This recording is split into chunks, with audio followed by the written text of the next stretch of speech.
pamhuri yeZimbabwe ndandosimusa muchinda anonzi Lucky Sinyatsanga banda uko ndokambokacho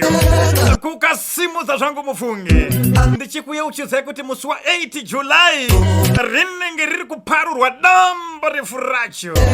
Lucky Sinyatsanga bata panonaka Azora music iyo taitakura tikauya nayo tikaikadzika mudariro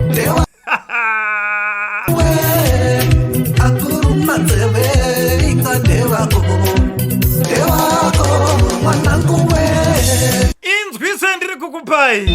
wakomana ndichindopa sando kuna producer wacho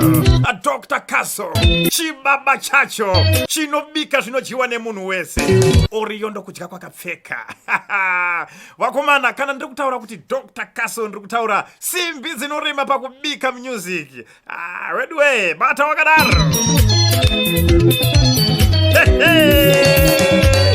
icho panurayirwa mwana wamambo newenheri rateererawo waibata nyayachi musi wa 8 tinenge tiri kuparura damba refu irori Lucky Sinyatsanga banda uko ndokambo kacho kandiri kukwapaidzaka karipo zvakare paalbum iroro chiri kupisa munhu wese get ready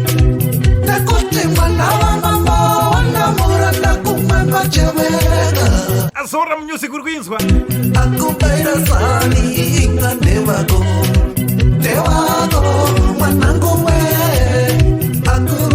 makwenda kwa Dr. Kaso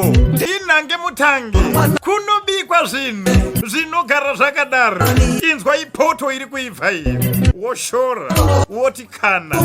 aita oda iwe yasai